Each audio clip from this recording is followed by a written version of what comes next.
Assalamualaikum warahmatullahi wabarakatuh. Perkenalkan, nama saya Kinta Natasha dengan NIM 2230304041. Dan di samping saya, Perkenalkan, nama saya Rinda Rianti dengan NIM 2230304042. Kami dari kelompok 11 ingin mempresentasikan makalah kami yang berjudul Regulasi dan Peraturan dalam Rekod Arsip di Indonesia atau Instansi. baiklah, saya akan mempresentasikan materi yang pertama, yaitu A. Regulasi dan peraturan dalam rekod arsip di Indonesia. Yang pertama dalam hukum kearsipan di Indonesia, yaitu Undang-Undang Peraturan Pemerintahan seperti Keputusan Presiden dan Keputusan Kepala Arsip Nasional atau dalam bentuk peraturan lain yang terbit di Indonesia dan menjadi landasan acuan satu organisasi, lembaga, atau institusi dalam mengolah arsip.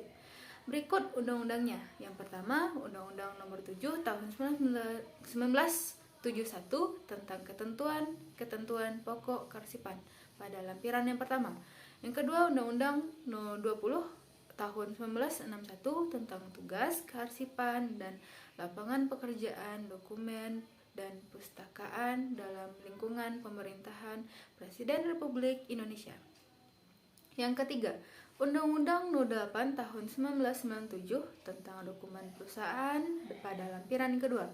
Keempat, Peraturan Pemerintahan No 34 Tahun 1979 tentang penyusutan arsip pada lampiran ketiga. Kelima, Surat Edaran Kepala Arsip Nasional pada nomor 1 Tahun 1981 tentang penanganan arsip inaktif sebagai pelaksanaan ketentuan peralihan peraturan pemerintahan tentang penyusutan arsip. Yang keenam, Surat Edaran Kepala Arsip Nasional nomor 2 tahun 1983 tentang pedoman umum untuk menentukan nilai guna arsip.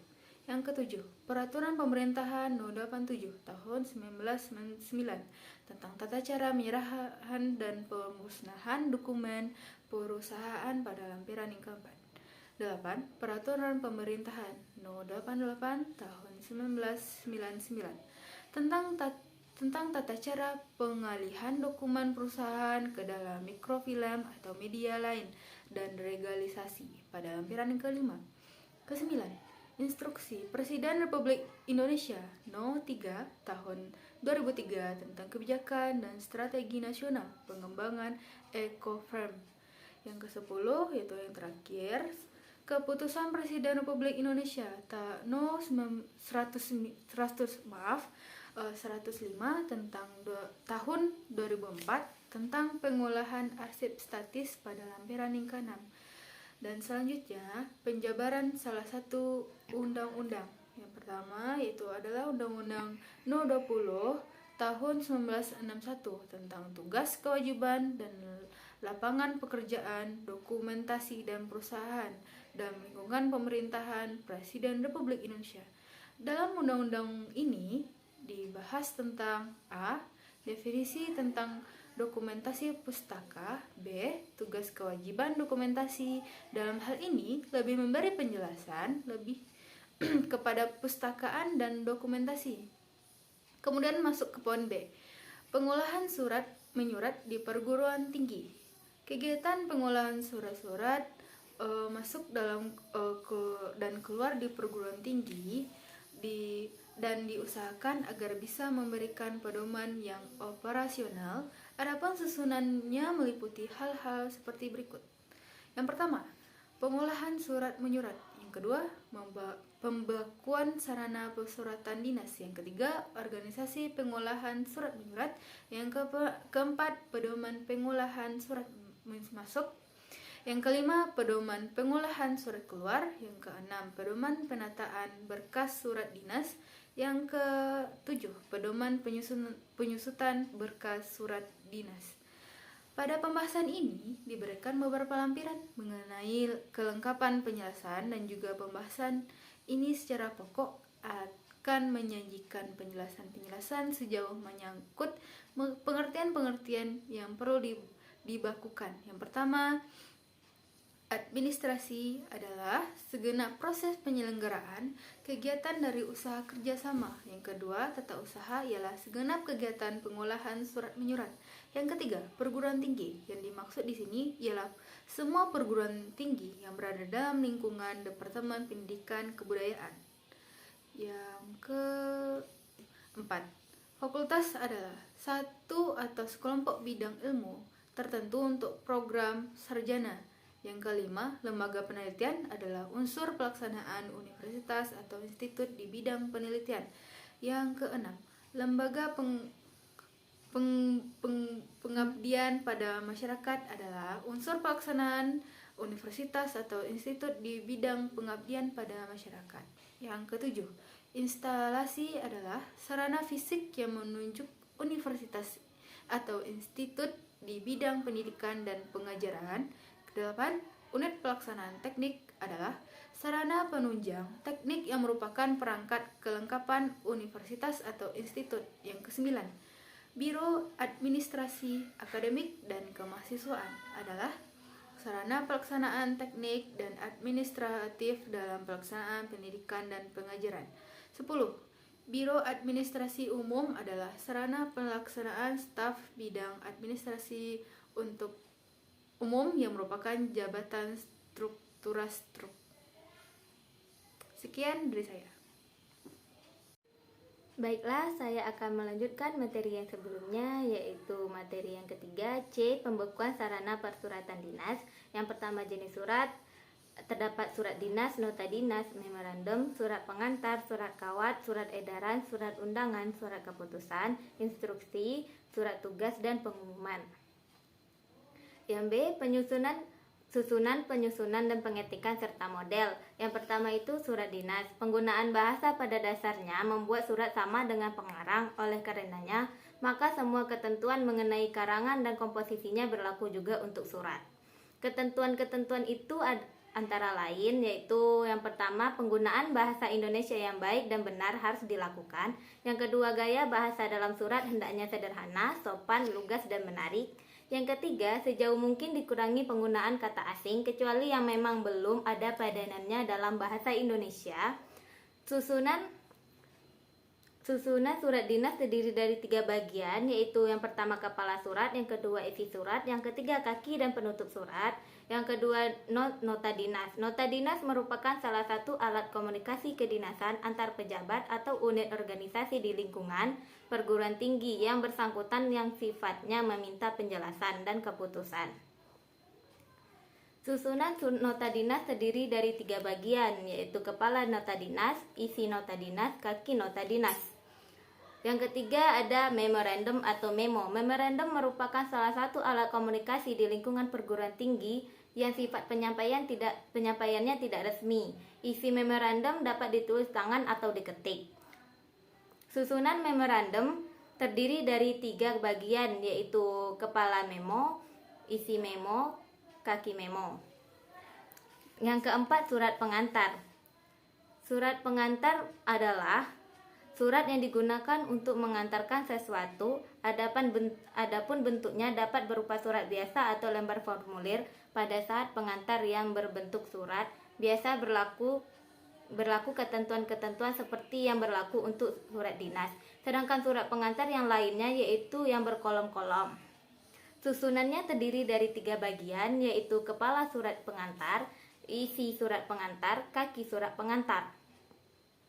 Yang kelima, surat kawat. Surat kawat atau telegram merupakan berita yang disampaikan atau diterima melalui radio atau telegrafi mengenai sesuatu hal yang perlu segera mendapat penyelesaian dengan cepat. Untuk pengiriman surat kawat telah disediakan formulir tertentu oleh Perumtel. Cara penyusunan dan pengetikan. Yang pertama, pengetikan surat kawat dengan huruf besar atau kapital. Yang kedua, untuk penulisan singkatan hendaknya dilakukan sesuai dengan ketentuan dari Perumtel atau ketentuan resmi lainnya. Model surat kawat sudah disediakan oleh Perumtel. Yang keenam, surat edaran. Surat edaran merupakan pemberitahuan tertulis yang ditujukan kepada pejabat-pejabat tertentu tanpa memuat sesuatu kebijakan pokok, melainkan hanya memberikan penjelasan atau petunjuk-petunjuk tentang cara pelaksanaan sesuatu peraturan atau perintah yang telah ada.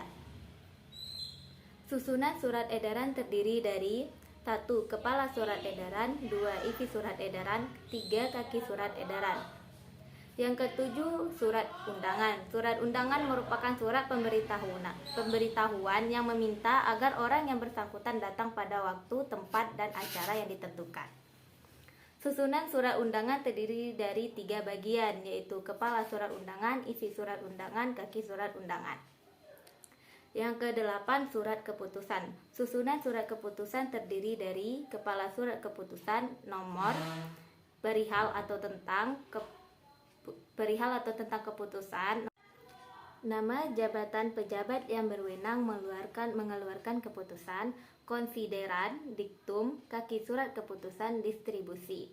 Yang ke-9 itu instruksi. Instruksi merupakan suatu produk statuter yang memuat yang pertama, petunjuk-petunjuk secara teknis dan terperinci mengenai apa yang harus dilakukan dalam rangka pelaksanaan suatu ketetapan. Yang kedua, petunjuk dan tuntutan mengenai cara pelaksanaan dalam rangka melaksanakan suatu ketetapan atau kebijaksanaan. Yang ketiga, instruksi ini berlandaskan atau bersumber pada peraturan yang lebih tinggi atau berdasarkan kebijaksanaan pimpinan. 10. Surat tugas. Surat tugas merupakan surat yang berisi penugasan dari atasan yang harus dilakukan oleh staf atau bawahan dan membuat petunjuk apa yang harus dilakukan oleh seseorang atau sekelompok orang dalam bentuk satuan organisasi atau satuan kerja. Susunan surat tugas terdiri dari 3 bagian. Yang pertama, kepala surat tugas, isi surat tugas, kaki surat tugas. Yang ke-11 yaitu pengumuman. Pengumuman merupakan surat yang berisi pemberitahuan sesuatu hal yang ditujukan kepada para karyawan atau masyarakat umum ataupun kepada pihak-pihak yang terlibat dalam isi atau format yang dicakup dalam pengumuman tersebut. Susunan surat pengumuman ini terdiri dari 3 bagian, yaitu kepala pengumuman, isi pengumuman, kaki pengumuman. C. Lanjutan surat. Ada 8 macam lipatan surat. Dari 8 lipatan tersebut, untuk surat dinas dengan kertas kuarto sebaiknya dilipat dengan ganda sejajar dengan alamat dan kepala surat di luar atau menampak. Cara melipatnya sebagai berikut. Pertama-tama, surat yang berukuran kuarto tersebut dilipat setengah. Lipatan setengah ini kemudian dilipat lagi menjadi seperempat. Seperempat di bagian bawah diletakkan masuk ke dalam, sedangkan bagian atas yang tertera kepala surat dan alamatnya diletakkan di atas. Yang D. Sampul amplop surat dinas. Sampul surat dinas dibuat dari kertas yang agak tebal atau kertas putih yang di dalamnya berwarna agak gelap. Sampul surat dinas ada bermacam-macam, antara lain ada yang berukuran sebagai berikut.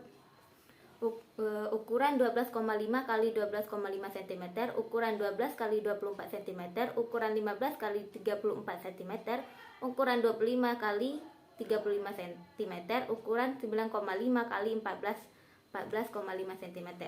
E. Perlengkapan penyimpanan surat. Yang pertama, folder atau map ialah semacam map tetapi tidak dengan daun penutup. Pada folder terdapat tab bagian yang menonjol pada sisi atas untuk menempatkan titel file yang bersangkutan. Yang kedua, guide, petunjuk dan pemisah. Guide merupakan penunjuk tempat berkas-berkas itu disimpan sekaligus berfungsi sebagai pemisah antara berkas-berkas tersebut. Yang ketiga, trickler file atau berkas pengingat. Alat ini semacam kotak dipergunakan untuk menyimpan kartu kendali dan kartu pinjam. Yang keempat, filing cabinet atau lemari arsip dipergunakan untuk menyimpan folder yang telah berisi lembaran-lembaran arsip bersama guide-nya. Yang kelima, rak arsip. Rak untuk menyimpan berkas atau arsip tidak berbeda dengan rak untuk menyimpan buku-buku perpustakaan.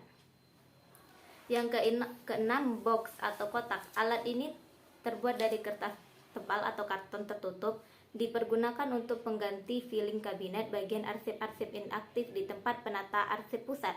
Yang ketujuh, kartu kendali. Pada kartu kendali terdapat kolom-kolom, indeks, subjek, kode klasifikasi, tanggal terima, nomor urut, dan kolom surat masuk dan keluar, hal, isi ringkasan, lampiran, dari, kepada, tanggal nomor surat, nama pengolah, paraf atau tanda tangan, catatan. Yang kedelapan, lembar pengantar surat rahasia dan surat rutin dipergunakan untuk mengantarkan surat-surat rahasia yang pemrosesannya tidak mempergunakan kartu kendali. Demikian pula untuk surat-surat biasa atau rutin. Yang kesembilan, lembar disposisi dan konsep dipergunakan untuk mencatat pendapat singkat dari pimpinan mengenai sesuatu surat. Oleh sebab itu, surat tidak perlu digandakan walaupun pemrosesan surat melalui lebih dari satu unit kerja. F. Perubahan, ralat, pencabutan, dan pembatalan. Yang pertama, perubahan, berarti mengubah sebagian dari isi sesuatu tulisan dinas. Yang kedua, ralat, perubahan terhadap kekeliruan kecil. Yang ketiga, pencabutan, sesuatu pernyataan tidak berlakunya lagi sesuatu tulisan dinas terhitung mulai saat ditentukan dalam pencabutan tersebut. Yang keempat, pembatalan, suatu pernyataan yang menyatakan bahwa suatu tulisan dinas harus dianggap tidak perlu dikeluarkan atau tidak berlaku. Sekian materi dari kelompok kami. Wassalamualaikum warahmatullahi wabarakatuh.